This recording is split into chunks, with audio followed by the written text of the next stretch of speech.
Hi, welcome to The Clueless Homemaker. Today we're going to talk about dreaming big.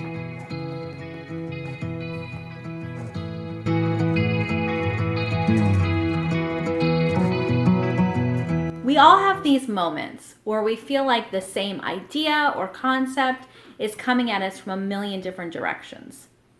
Maybe you see a video on something and then your best friend mentions the same thing, and then you read an article about the same thing, and all of a sudden it's like, oh, I'm reading and hearing and seeing a lot about this one thing. Maybe I'm supposed to know about this thing or learn about this thing.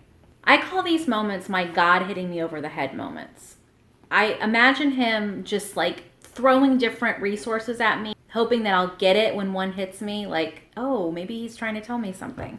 And I love when these moments happen because I can't easily explain them away as just coincidence, because it's too many places for it to be a coincidence. And I know it has to be God.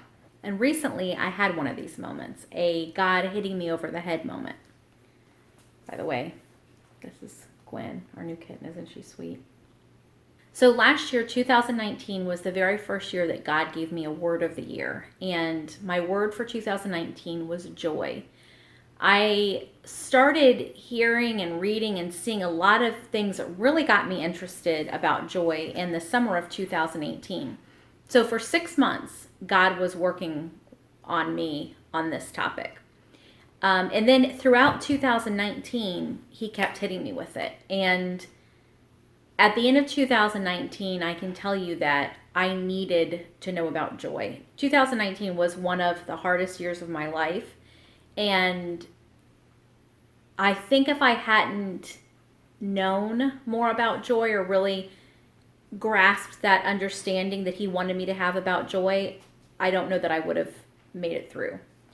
So at the end of 2019, I started looking for my 2020 word. I was praying about it, asking him to reveal it to me, and I was getting nothing, literally nothing.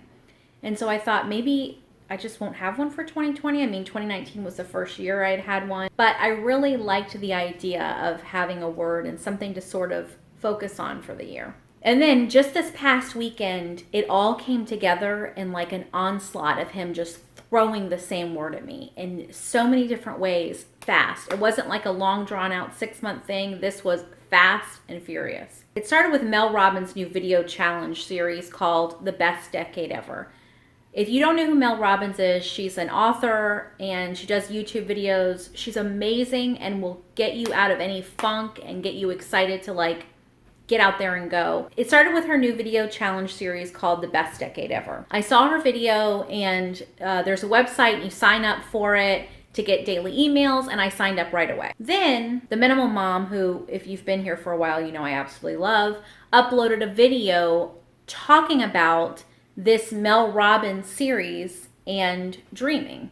Then my girls and I used a Christmas gift card to see the movie Little Women with a couple of friends. And even though we've read the book before and we've seen it on stage and movie versions before, this was the first time I'd ever seen that story as the story of dreams, specifically the dreams of 4 sisters and how they go about achieving those dreams.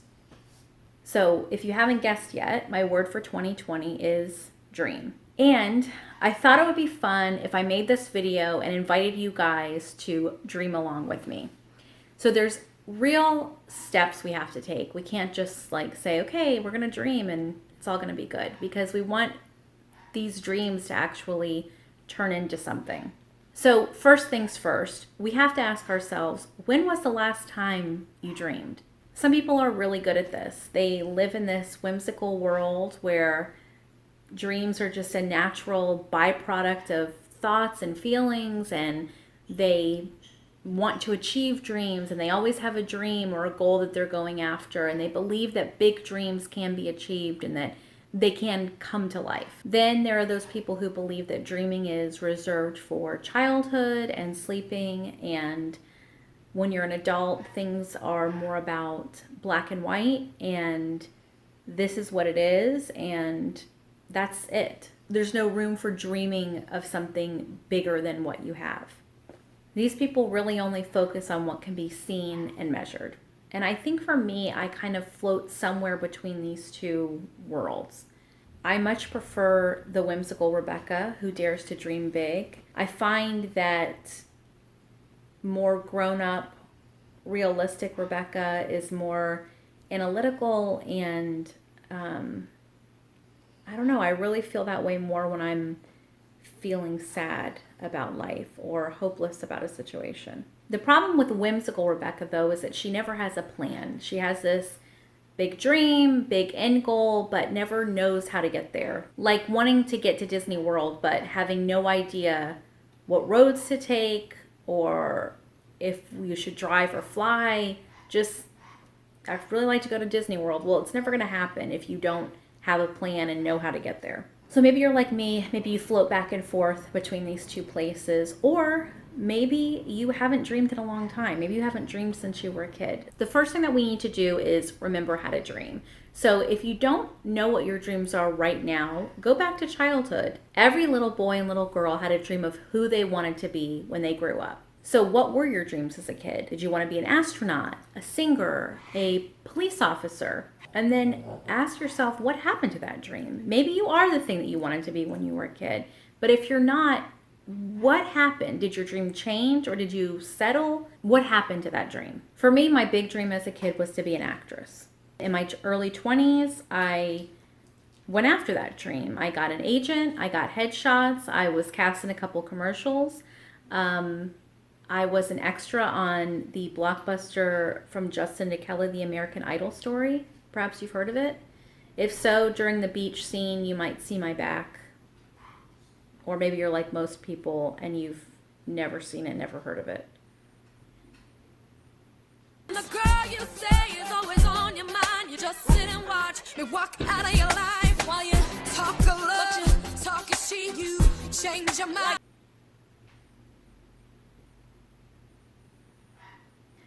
Then I decided that my next logical stop for this dream was to go to LA. Well, on my way to LA, I stopped in Wyoming, met and fell in love with my husband, had kids, and the rest is history. And while that specific dream didn't come to fruition, I would never ever trade that. Mommy? I'll be right there. So like I was saying, I would never ever trade. Yeah, I'll be right there, honey. I would never ever trade. My lunch is getting cold. So like I was saying, I would never trade that dream for what I have now. Another dream that I had as a child was to be a teacher. So now I homeschool my kids. I have started a YouTube channel. So I feel like I'm kind of working those dreams out in my everyday life right now. Okay, so once you remember your childhood dreams, it'll be easier for you to start dreaming again. It'll kind of like give you permission almost to dream again. And then once you start dreaming again, I want you to ask yourself, what if there was nothing in my way? What if there was nothing to stop me? What if I was assured that my dream would absolutely come true no matter what?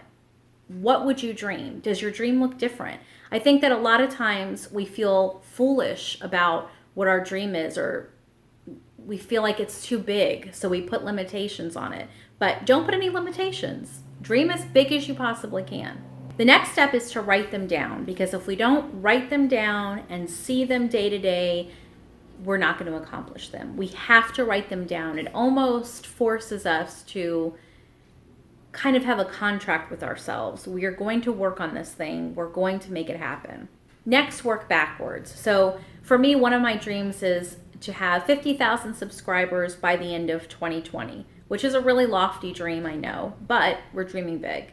So instead of saying, this is what I'm going to do right now, I have to ask myself, what does it look like at the end of 2020 when I have 50,000 subscribers? What have I been doing? Have I only posted one video a month? That's probably not going to get me there.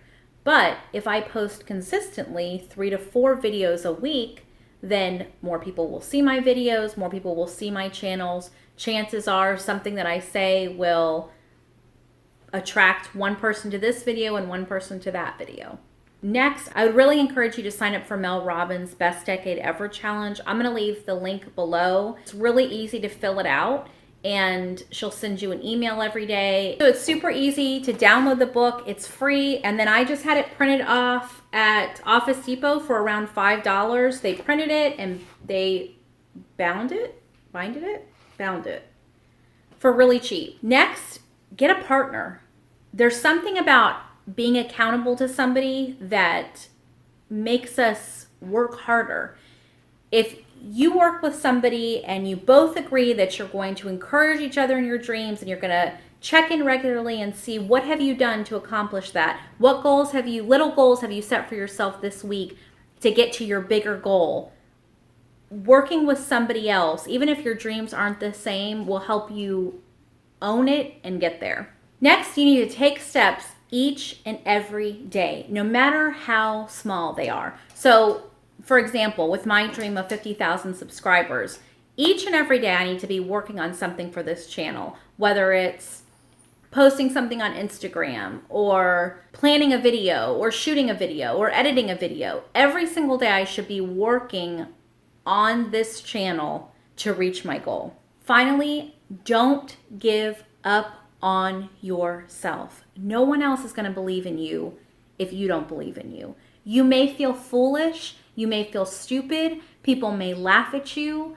They probably are going to laugh at you, and that's okay. Some of the greatest people in the history of all time were laughed at for their dreams. Walt Disney was fired from a job for his lack of imagination.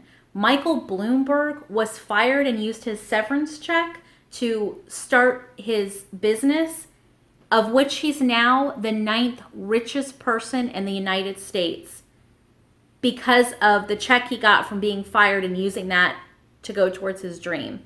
You know that somebody was like, don't use that money on this. You need that money to live. His wife was probably like, Michael, what in God's name are you doing? But he did it. He went after his dream.